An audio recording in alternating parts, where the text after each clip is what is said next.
In the next and perhaps last part of today's Prisma meetup, we have a very, very special guest. We have Tom Hutchinson, who's the head of mobile at Rapha, is going to be joining us for a demo and a bit of a conversational chat where we're going to discuss how Prisma is helping them. In case you don't know Tom loves riding bikes and all things mobile and has brought these passions together leading the mobile team at Rapha. In case you don't know, Rapha is a performance roadwear company, and they produce sportwear and lifestyle equipment for road cycling. And so now, without any further delay, I will bring you Tom to the stage. Welcome, Tom. So nice to have you. Yeah, thanks so much for having me. It's really exciting to be here and to be able to share a little bit about what we've been working on with Prisma over the last year or so. Right. So you are going to start with a demo, I believe. Is that correct? Yeah, absolutely. I've got a couple of slides to share, and then I'll jump right into a demo, and then maybe we can have a little chat about where we're using Prisma and how we're using it. Fantastic. Cool. So I'll bring the slide onto the stage. Great. Cool. All right, I guess I'll start. So yeah, thanks. If you don't know me, I'm Tom, and I'm fortunate enough to lead the mobile team here at Rapha. If you're not a keen cyclist, there's a good chance you'll be unfamiliar with Rapha. So I'll just take a couple of moments to fill you in about what we're about. For the past 15 years, we've really worked to redefine comfort, performance, and style for cyclists around the world, from beginners all the way through to the World Tour professionals. We regularly organize and sponsor unique rides and events around the world. And in 2015, we founded Rapha Cycling Club to bring cyclists together. Today, we have more than 17,000 members around the world. We also have 21 clubhouses across Europe, North America, and Asia. And these act as hubs for both cycling club members and local cyclists, offering cafe space and stocking our latest products. We've worked with the sport's best athletes from our earliest days, and today we continue to work at the top tiers of professional cycling with World Tour teams Canyon SRAM and EF Educational First Pro Cycling. Last year, we launched the Rapha Foundation, which provides funding to non-profit organizations to help build a better future for the sport by supporting the next generation of racers. But today I'm just going to focus on the part of Rapha where we've recently deployed and had really good success with Prisma, and that's the Rapha Cycling Club. At its heart, the Rapha Cycling Club is a worldwide community of cyclists who ride together, and our members receive a number of benefits, including the opportunity to take part in one of hundreds of rides and events and experiences happening every week all around the world. They get early access to our most anticipated releases, alongside some exclusive products and collaborations, and they can hire high-spec bikes and receive 50% off coffee at all our clubhouses. And they access all of this through a dedicated members-only app, and I'd love to share it with you now. So I'll just bring up my phone on the screen here.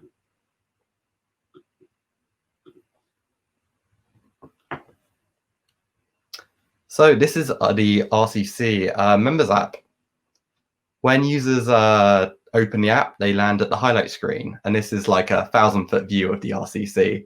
They can see the latest news, they can view the latest products and upcoming launches, they can read stories for inspiration, they can find events happening all around the world. Here's a fun one happening in Singapore. Oh, it's quite long. I can see my invitations from other members, some more products. I can see what my friends are up to, and I have quick access to all the member benefits.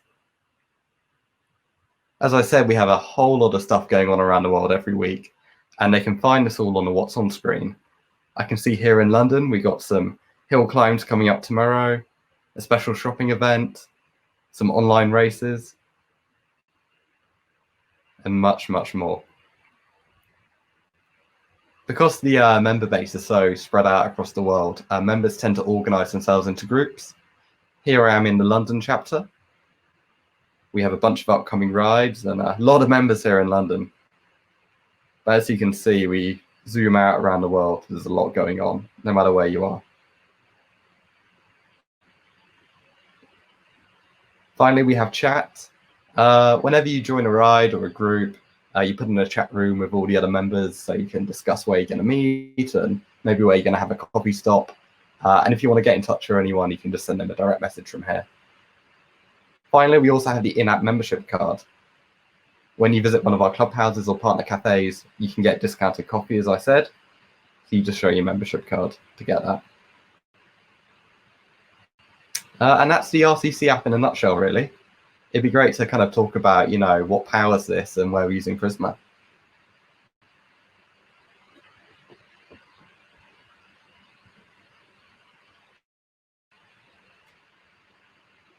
Oh, sorry about that.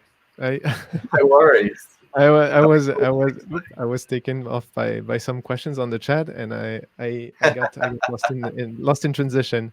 No because worries. of the live demo. Yeah, thanks a lot for that. I mean, we met earlier, and you showed me all that, and I was like, wow, that's awesome. I really love the app. I really love the brand. I think you're doing really a great job there. And so I was when we discussed, I think that was really what was really interesting to me is like the role, your role is really spanning across quite a lot of responsibilities. Like you're really dealing also with lots of things on the data infrastructure side to some degree. Can you tell us a little bit about your stack and where Prisma fits, and what you're using Prisma in which context, technically speaking, you're using Prisma?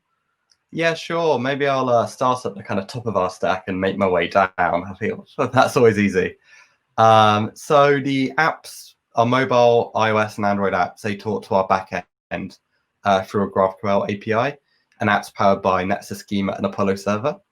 We're also using the Nexus Prisma bindings, obviously, to get data from our database. But this is where things get a little bit more complicated. Some data, such as users' names, they originate from our e-commerce platform. And obviously, every time we want to show someone's name in the app, we don't want to reach out over a REST service and, create a slow experience for our customers. So we cache all of that in a Redis cluster so we can get access to it really, really fast. Other data, such as our upcoming launches and stories, they are stored in a content management system, actually Contentful.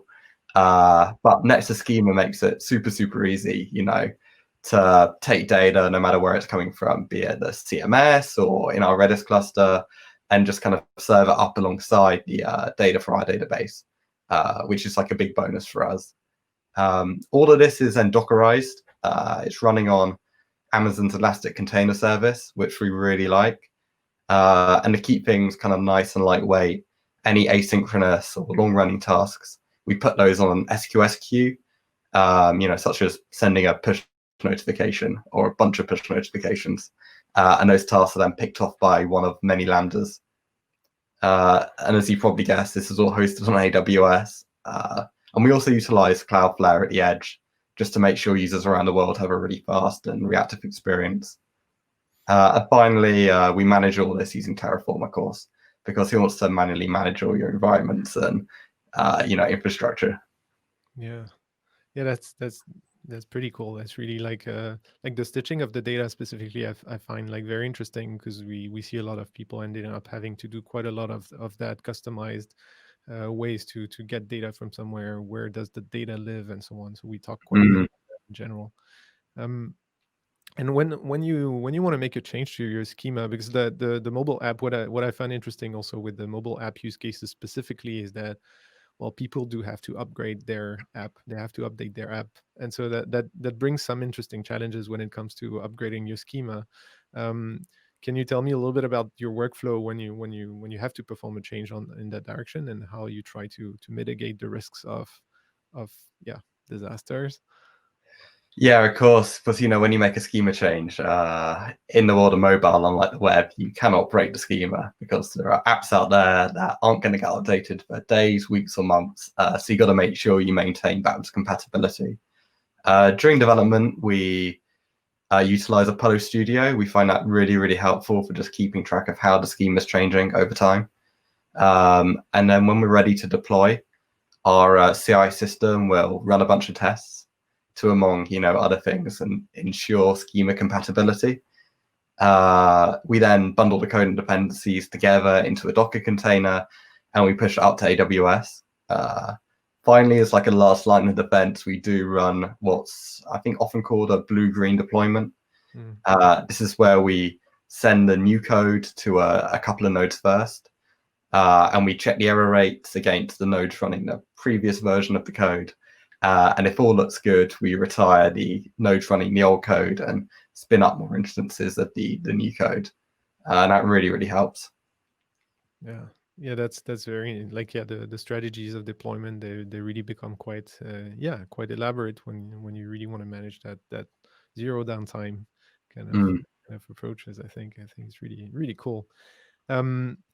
Yeah, I mean we're in Halloween, so I'm also trying to kind of keep the theme. Like, what is spooky about Prisma nowadays? What are the things that you wish Prisma could be doing for you? What could we do more that would help you and your team?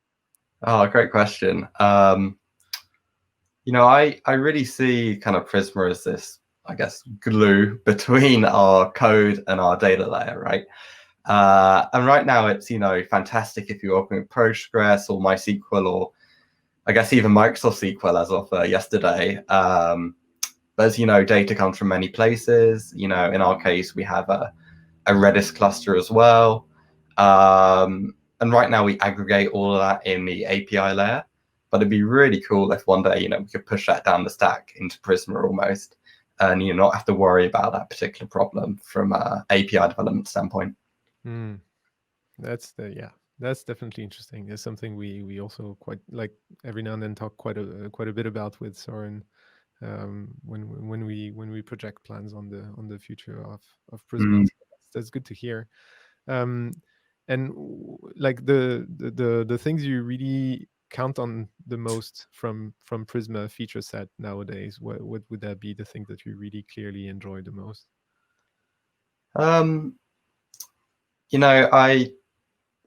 To give maybe a slightly more abstract answer, I'm a big believer in small teams, and if like tech has taught us anything, it's that kind of small focused teams can outmaneuver much larger teams, many times their size. And every now and then tools pop up, like from the Python community we had Django, and in Ruby we had Rails, obviously, that allow developers to just not worry about a bunch of the heavy lifting, and they just let teams really be lightning focused on solving problems for their customers. And I think as a whole, Prisma and the kind of surrounding ecosystem of Nexus, GraphQL, Perl, etc., they've really kind of started to become a tool of that caliber, where we don't have to worry about writing tons of boilerplate. They just let us focus on solving the problem at hand. I think the other thing we really like about Prisma is it doesn't fall into that trap of trying to solve too much. There are a lot of tools out there that seem great at first, but then maybe 6 months, 12 months, 18 months down the line, you realize you've kind of painted yourself into a corner, and it's maybe slightly too limiting, and you can't figure out a way or a good way to integrate this thing you wanted to integrate, or build this feature you wanted to build, or solve this problem you wanted to solve. But because Prisma and Nexus are pretty agnostic to everything else you have going on in your stack, it leaves you with like a huge amount of control and flexibility, without having to write a bunch of boilerplate SQL or API code. I think that's probably what we love about it most.